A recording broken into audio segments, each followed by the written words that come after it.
얼마나 좋습니까? 우리가 오늘 마더스데이 주일을 맞이해서 에베소서 본문을 읽었습니다. 에베소서 본문에서 사도 바울이 권면하고 있는 내용들을 보면 자녀들아, 자녀들아, 직접 자녀들을 불러서 그들에게 권면하는 것을 봅니다. 또 오늘 우리가 읽지는 않았지만 4절에 보면 부모들아 그렇게 권면합니다. 이게 무슨 뜻이냐면 에베소 교회에는 말씀을 듣는 자녀들이 있었고 그리고 부모님들이 같이 있었다는 겁니다.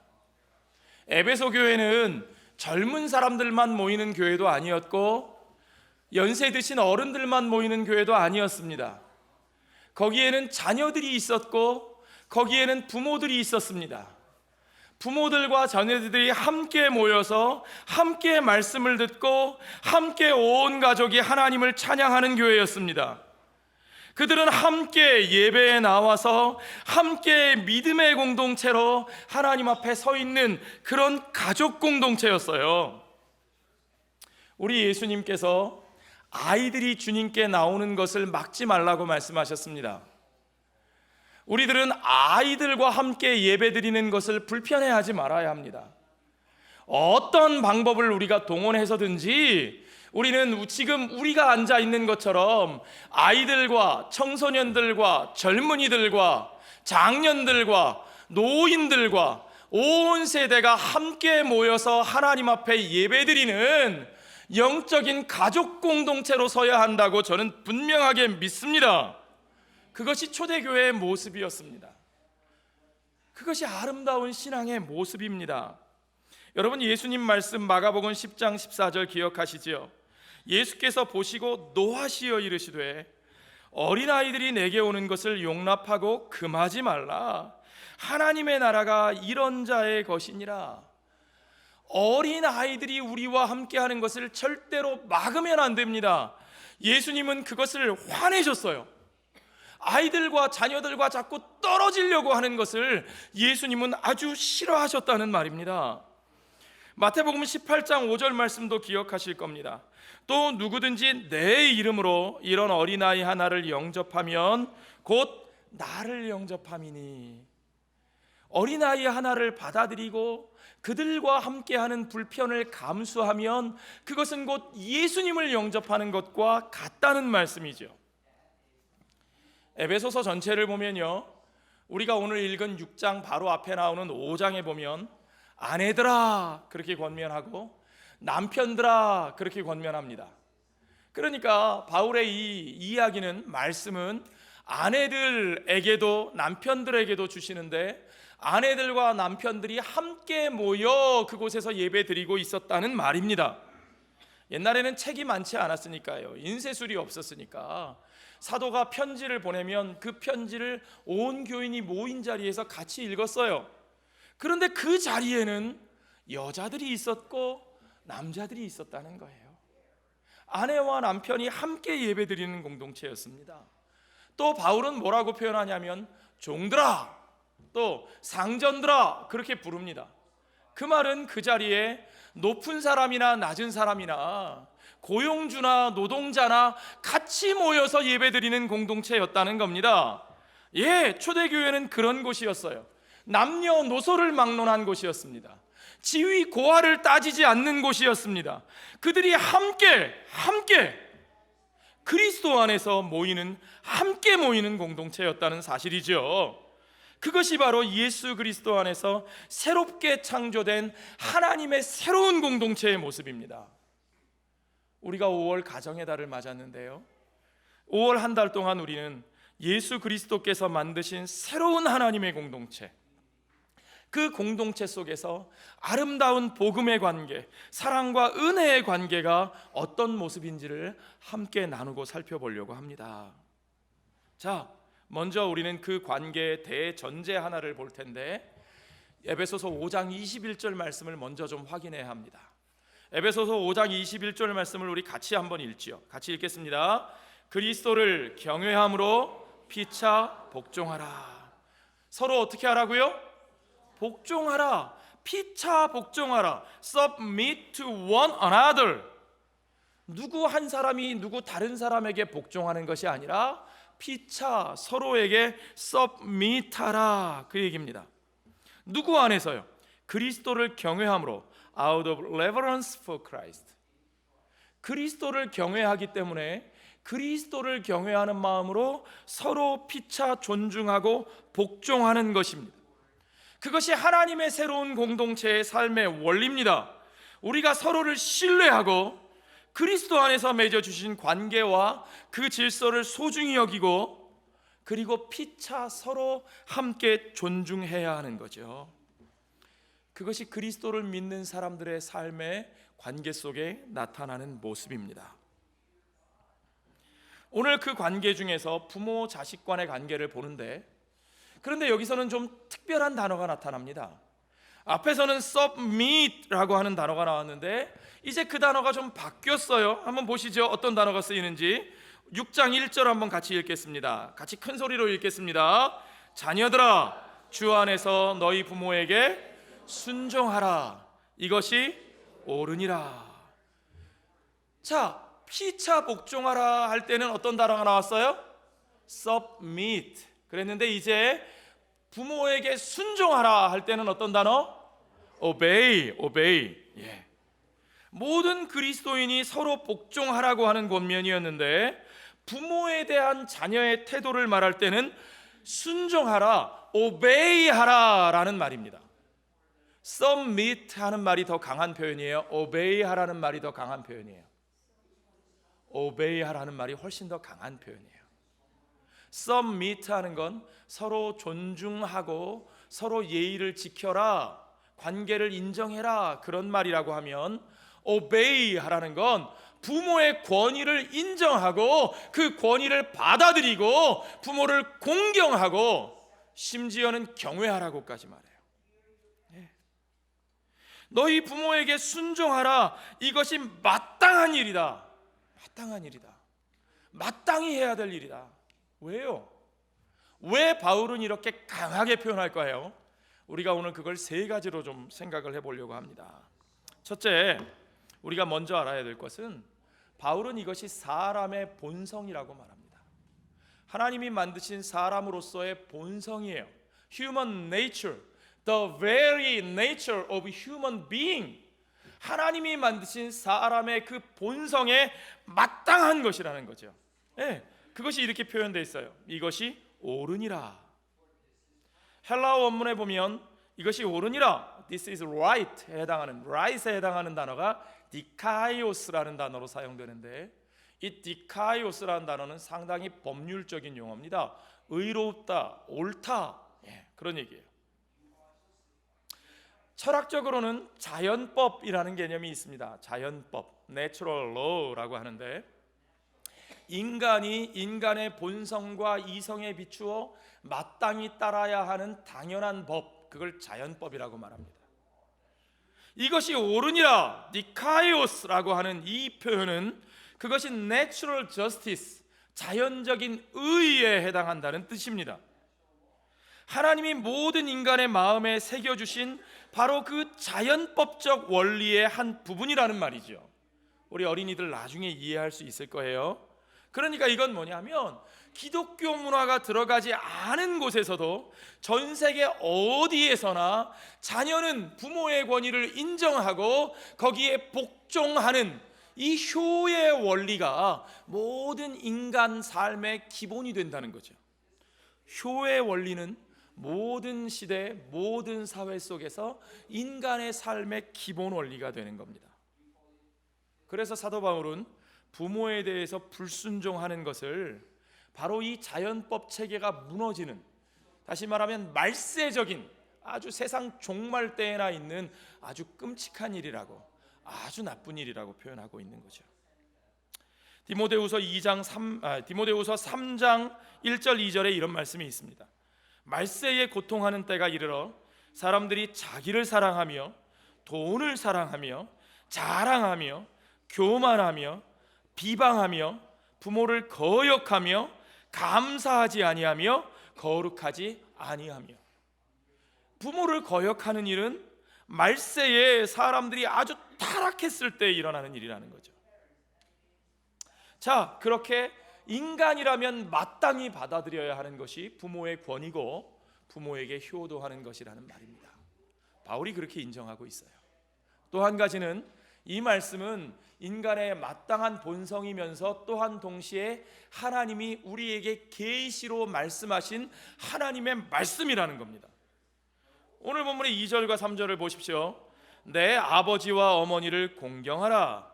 이것은 약속이 있는 첫 계명이니 이로써 내가 잘되고 땅에서 어떻게 되리라? 장수하리라. 오래 살게 될 거라는 말입니다. 자, 부모를 공경하라. 그리하면 내 하나님 여호와가 내게 준 땅에서 내 생명이 길리라. 어디 나오는 말일까요? 출애굽기 3장에 나오는 말인데, 출애굽기 20장에 나오는 말씀인데, 이것은 십계명 중에 나오는 말씀입니다. 십계명이 신명기에도 또 나오는데, 신명기에서도 이렇게 말합니다. 너는 내 하나님 여호와께서 명령한 대로 내 부모를 공경하라. 그리하면 내 하나님 여호와가 내게 준 땅에서 내 생명이 길고 복을 누리리라. 예, 십계명 중에 몇 번째 계명이죠? 얼른 찬송가 뒤에 펴보세요. 십계명 중에 몇 번째 계명이죠? 5번째 계명입니다. 5번째. 우리는 흔히 십계명을 첫 번째부터 네 번째까지는 하나님에 대한 것이고 5번째부터 6번째까지는 사람들 사이의 계명이다, 이렇게 이해를 합니다. 뭐 틀리지는 않을 겁니다. 그런데 생각해 보십시오. 하나님이 십계명을 주실 때 시내산에서 돌판 2개에 적어 주셨어요.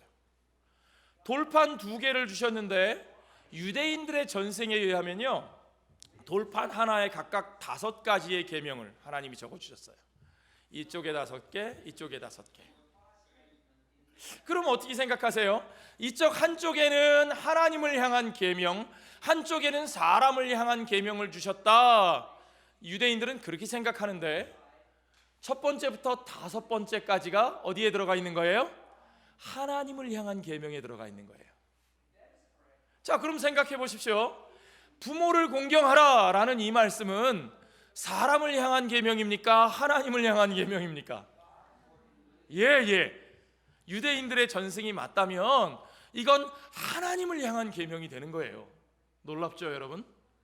내 부모를 공경하라 하는 이 말씀은 단순히 사람을 향한 계명일 뿐만 아니라 그것이 하나님을 향한 계명이라는 겁니다.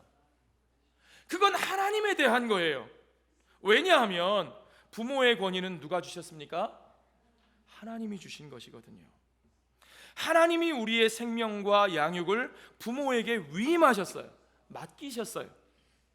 부모님을 통해서 우리는 하나님의 권위와 그 사랑을 배웁니다. 그러므로 우리는 마땅히 부모님을 공경해야 합니다. 그리고 그것은 하나님을 공경하는 것과 다른 것이 아니라는 말씀입니다. 우리가 부모의 권위에 순종하는 것은 하나님의 권위에 순종하는 거예요. 우리는 부모에게 순종할 뿐만 아니라 그분들에게 사랑과 존경을 드려야 돼요. 성경에 보니까 부모를 순종하라 했을 뿐만 아니라 내 부모를 공경하라, honor your father and mother 그랬어요. 공경하는 것이 중요합니다. 억지로 순종하는 것만이 아니라 공경하는 것. 우리가 하나님께 그렇게 하듯이요. 부모님을 공경하고 그분들께 순종하는 것이 하나님의 언약 백성의 삶에서 그와 같이 중요하다는 사실을 우리는 확인할 수 있습니다. 자, 여러분, 레위기 19장 2절과 3절 말씀에 보면 이런 말씀이 있습니다. 너는 이스라엘 자손의 온 회중에게 말하여 이르라. 너희는 거룩하라. 이는 나 여호와 너희 하나님이 거룩함이니라. 너희 각 사람은 부모를 경외하고 나의 안식일을 지키라. 나는 너희의 하나님 여호와니라. 그러므로 우리가 부모를 공경한다는 것은 우리가 하나님 앞에 거룩한 언약 백성으로 사는데 필수적인 겁니다. 뺄 수 없어요. 부모를 공경하지 않으면서, 부모에게 순종하지 않으면서 내가 거룩한 하나님의 백성이라고 우리는 절대로 말할 수 없는 겁니다. 하나님과 우리들의 관계 속에서 우리가 하나님의 백성이요 하나님의 거룩한 백성이라면 우리는 마땅히 부모를 공경하고 부모의 권위를 존중하고 거기에 순종해야만 하는 거죠. 옵션이 아닙니다. 따로 뗄 수 없는 겁니다. 그래서 성경에 보면 자기 부모를 저주하는 사람, 부모에게 순종하기를 거부하고 부모의 징계에 반항하는 사람, 그래서 도저히 이 사람은 안 된다, 구제불능이다, 성경이 뭐라고 표현했냐면 완악하고 패역한 아들이라고 표현해요. 그런 사람에게는 얼마나 심한 벌을 내리는 줄 아셔요, 여러분? 성경엔 아주 극단적인 형벌을 그들에게 명령하고 있습니다. 한번 읽어볼까요? 신명기 21장 18절부터 21절 말씀입니다. 여러분하고 한번 같이 읽어보죠. 같이 읽겠습니다. 사람에게 완악하고 패역한 아들이 있어 그의 아버지의 말이나 그 어머니의 말을 순종하지 아니하고 부모가 징계하여도 순종하지 아니하거든 그의 부모가 그를 끌고 성문에 이르러 그 성읍 장로들에게 나아가서 그 성읍 장로들에게 말하기를 우리의 이 자식은 완악하고 패역하여 우리 말을 듣지 아니하고 방탕하며 술에 잠긴 자라 하면 그 성읍의 모든 사람들이 그를 돌로 쳐 죽일지니 이같이 내가 너희 성 중에서 악을 제하라. 그리하면 온 이스라엘이 듣고 두려워하리라. 두려우십니까 여러분? 두렵죠. 예. 왜냐하면 우리는 다 완악하고 패역한 아들이요 딸이었기 때문입니다. 우리 모두가 다 그렇게 완악하고 패역한 모습으로 부모의 징계를 받아들이지 않았던 적이 있습니다. 우리 모두가 다 하나님 앞에서 교만하여 범죄하고 죄인이었던 것처럼 우리 모두가 다 우리 부모에게 완악하고 패역한 자녀들이었습니다. 그러므로 우리에게 마땅한 형벌은 무엇입니까? 그것은 죽음입니다. 하나님 앞에서 우리가 죽어 마땅한 것처럼 우리 부모 앞에서도 우리는 사실 죽어 마땅한 죄인입니다. 우리는 그것을 인정할 수밖에 없는 자들입니다. 그러나 오늘 사도 바울은 우리에게 또다시 이렇게 너희가 너희 패역함 때문에 효도하지 않아서 너희는 죽어야 한다, 죽을 것이다, 그렇게 위협하는 것이 아니라 부모를 공경하고 부모에게 순종하는 것이 우리에게 복된 삶이 될 것이라고 하나님의 말씀이 우리에게 축복의 삶으로 이루어질 것을 강조하여 보여주고 있습니다. 자, 그래서 오늘 어떻게 되어 있어요? 부모를 공경하라 하는 그 말씀이 약속 있는 첫 계명이다, 그렇게 되어 있습니다. 2절에요, 그렇죠? 그것이 약속이 있는 계명이다. 그리고 우리가 잘되고 장수하게 될 것이다. 벌을 강조하는 것이 아니라 축복을 강조하고 있어요. 우리가 그렇게 살면 정말 우리 삶이 잘 될 거야. 너희가 오래 살 수 있을 거야. 너희의 삶이 정말 축복된 삶으로 지켜질 수 있을 거야. 그것이 땅에서 사는 우리에게, 그것이 이 땅을 사는 우리에게 약속된 축복의 방식이라고 사도는 가르쳐주고 있습니다. 하나님의 백성은 그 하나님의 뜻을 따라서 하나님의 방식을 따라 살 때 그분이 주시는 축복을 누립니다. 믿으시면 아멘 하시기 바랍니다. 하나님의 백성은 자기 욕망을 따라 살 때 축복되는 것이 아니라 하나님의 뜻을 따라 하나님이 원하시는 방식을 따라 살 때 복된 삶을 누리게 되는 거죠. 그 가운데 특별히 부모를 공경하는 삶, 부모의 뜻에 순종하는 삶의 방식, 그것이 우리의 삶이 잘 되고 우리의 삶이 이 땅에서 지속할 수 있게 해주는 아주 근본적인 토대가 된다는 겁니다. 그걸 부정하고는 우리의 삶이 잘 될 수가 없어요. 우리가 잘 살 수 있는 길이 없다는 겁니다. 여러분, 부모를 공경하지 않고 부모 말 안 들어서 잘 된 자식 보셨습니까? 그것이 하나님이 우리를 축복하시는 방식이에요. 방식. 하나님의 모든 율법은 우리의 삶을 위해 주신 것인데, 그 율법은 우리의 삶을 괴롭히기 위해 주신 게 아니에요. 율법은 우리의 삶을 위해 주신 것인데, 특별히 부모를 공경하라 하신 이 말씀은 그 가운데서 가장 첫째 되는 중요한 우리의 삶의 축복의 원리라고 사도 바울은 가르쳐주고 있는 것입니다. 마지막으로요, 여러분, 다시 우리가 1절로 한번 돌아가 봅시다.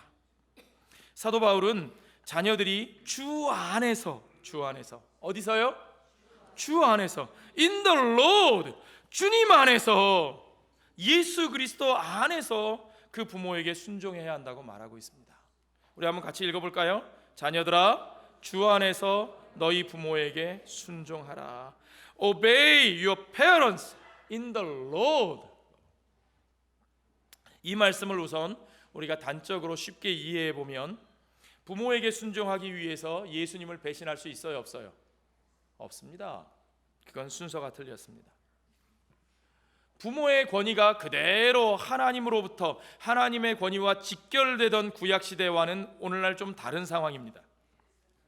오늘날 우리 시대는 수많은 믿지 않는 부모들 밑에 처음으로 믿기 시작하는 자녀들도 있어요. 예, 저도 그런 사람 중에 하나입니다. 그러니까 그들이 그리스도께 헌신하고 그들의 삶을 그리스도 안에서 살겠다라고 결정하는데 부모가 그것을 반대합니다. 그렇다면 그들이 부모에게 순종하지 않는 거니까 그들이 정죄해야 됩니까? 그들이 잘못하는 겁니까? 아니요, 그렇지는 않습니다.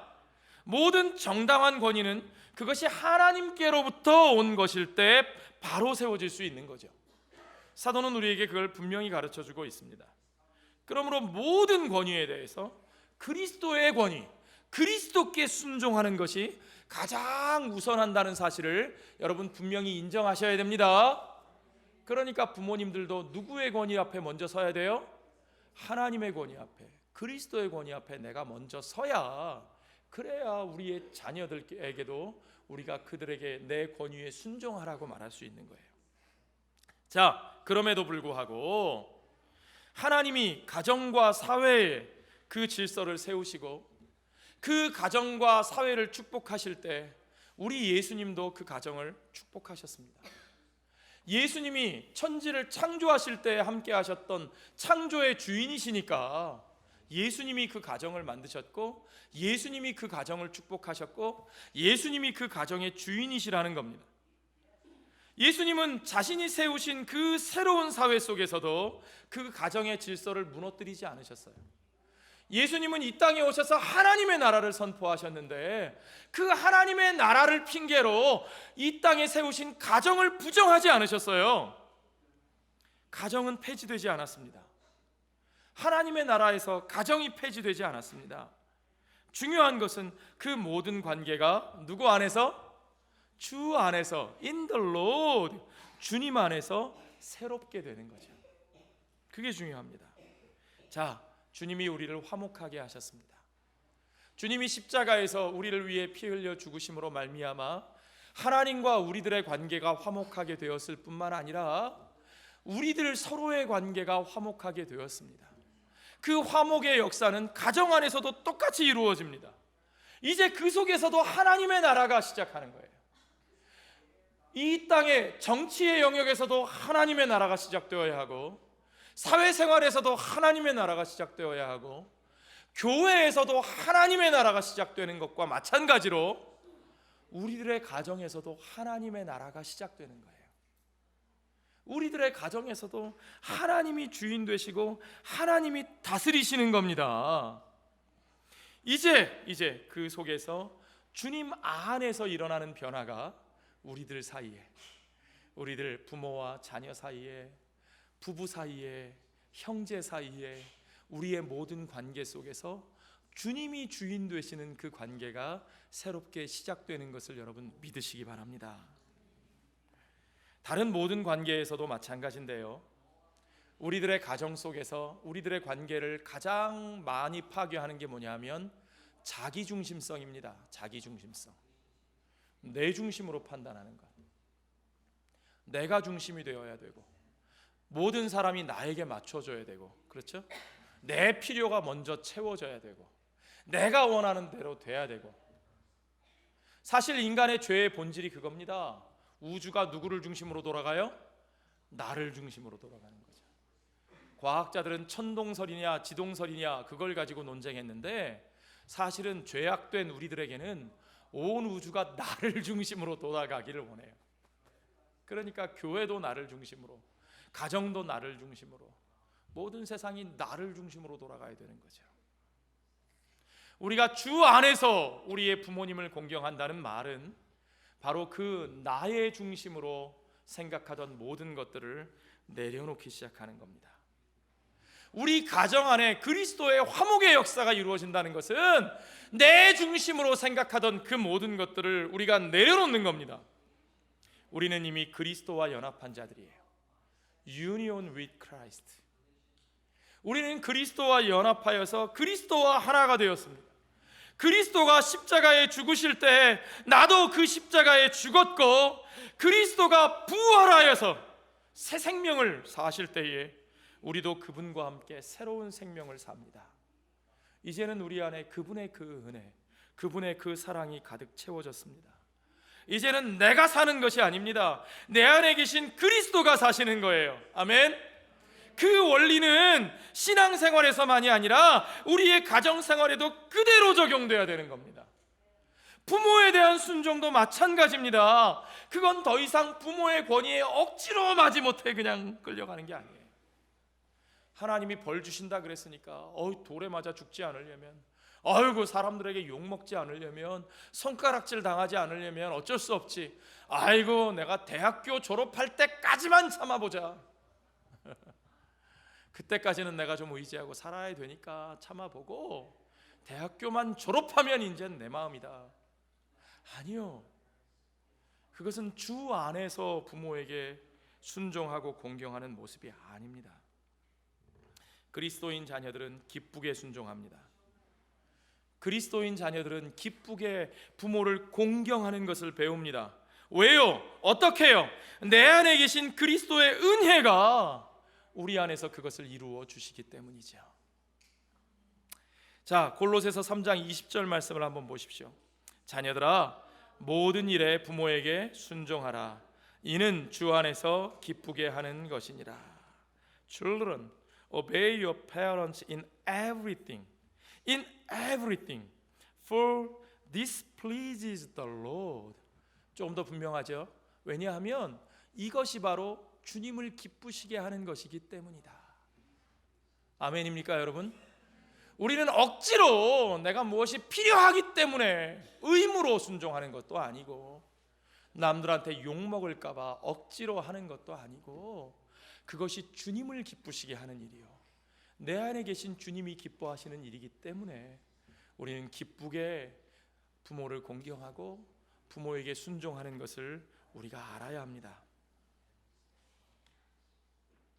우리는 예수님이 그 소년 시절에 부모님께 사랑으로 복종하셨던 것을 기억할 수 있습니다. 어디 나오죠? 누가복음이에요. 누가복음. 예수님의 청소년 시절 이야기는 누가복음에만 나와요. 누가복음 2장 51절 함께 보십시오. 예수께서 함께 내려가사 나사렛에 이르러 순종하여 받드시더라. 그 어머니는 이 모든 말을 마음에 두니라. 자, 예수님도 기쁘게 부모에게 순종하셨어요. 아멘. 아멘. 자, 예수님이 더 뛰어난 분이셨을까요? 그 부모가 더 뛰어났을까요? 예수님이 더 뛰어나셨죠. 예수님이 무슨 능력이 부족해서 부모에게 의존해야 되니까 순종한 거예요? 아닙니다. 아닙니다. 그러나 예수님은 기쁘게 그 일에 순종하시고 부모를 받드셨어요. 주님이 아직 자기 자신이 얼마나 대단한 분인지 몰라서 그러셨을까요? 예수님이 아직 어리니까요. 청소년기였으니까요. 성경에 보면 이때가 12살 때라고 돼 있어요. 자, 12살, 지금 12살인 사람 손 들어보세요. 12살. 누구? 안나? 안나. 연우. 안나도 12살 아니야? 그죠? 연우. 다소? 다소 12살. 예. 바로 12살 때 예수님이 이 아이들 같을 때, 그때 예수님이 아직 어리셔서 뭘 잘 몰라서 부모에게 순종했을까요? 아니에요. 예수님은 이미 성전에 가서 그 선생들과 하나님의 말씀에 대해서 이야기를 나누시면서 부모님에게 뭐라 그러셨냐면, 내가 내 아버지 집에 있어야 할 줄을 모르셨나이까? 내 아버지가 누구예요? 하나님. 하나님의 성전을 내 아버지 집이라고 말씀하셨어요. 그러니까 이미 예수님은 자기가 누군지 아셨어요. 그럼에도 불구하고 주님은 자신이 대단한 하나님의 아들이기 때문에 이제 우리 부모님 저 별로 배운 것도 많지 않으시고 별로 돈도 많지 않으시고 뭐 별로 능력도 없는 것 같은 저 부모님은 그냥 무시해도 돼, 그렇게 여기지 않으셨다는 거죠. 아무리 부족하고 아무리 약하고 어떤 때 보면 영어도 나보다 못하는 것 같고, 그래도 우리 주님은 하나님께서 허락하신 그 부모님이셨기에 그 부모를 순종하고 그들을 받드셨다는 겁니다. 아멘. 심지어 주님은 십자가에 달려 그 고통 속에 숨을 거두시면서도 그 육신의 어머니를 챙기고 돌보는 일을 잊지 않으셨어요. 바로 그런 주님이 누구의 주님이에요? 우리 주님이십니다. 누구의 주님이에요? 나의 주님이십니다. 아멘. 그런 주님이, 따라해 봅시다. 그런 주님이 나의 주님이시다. 우리 어린이들하고 청소년들하고 청년들만 해봅시다. 그런 주님이 나의 주님이시다. 아멘. 그런 주님이 또한 지금 내 안에 계시다. 믿습니까? 아멘.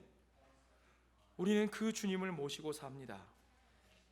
그 주님이 나의 주님이시고 그 주님이 나의 구원자이시고 그 주님이 나의 새로운 삶의 창조자이십니다. 그래서 우리는 우리 주님이 기뻐하시는 그 일을 하기를 간절히 소망합니다. 우리 주님이 기뻐하시는 그 일이 나에게도 기쁨이 됩니다. 그것은 우리에게 억지로 부과된 의무가 아니라 우리 주님이 기뻐하시는 우리의 새로운 삶의 방식인 것을 믿으시기 바랍니다. 그것이 바로 주님을 위하여 사는 새로운 우리의 삶의 방식입니다. 예수 그리스도 안에서, 우리 주님 안에서 그분의 은혜와 사랑을 그와 같이 누리며 그 축복의 삶을 누리며 살아가는 복된 하나님의 백성으로, 복된 하나님의 영적인 가정의 자녀들로 살아가는 저와 여러분 되시기를 주의 이름으로 축원합니다. 기도하겠습니다. 아버지 하나님 감사합니다. 이 복된 삶을 우리에게 허락하시고 예수 그리스도의 십자가로 말미암아 우리가 그 모든 상처를 이기고 우리의 연약함을 이기고 우리가 그 사랑으로 하나 되게 하셨으니 감사합니다. 이제 주 안에 있는 우리들의 가정, 그 화해와 하나됨의 역사가 일어나기를 소원합니다.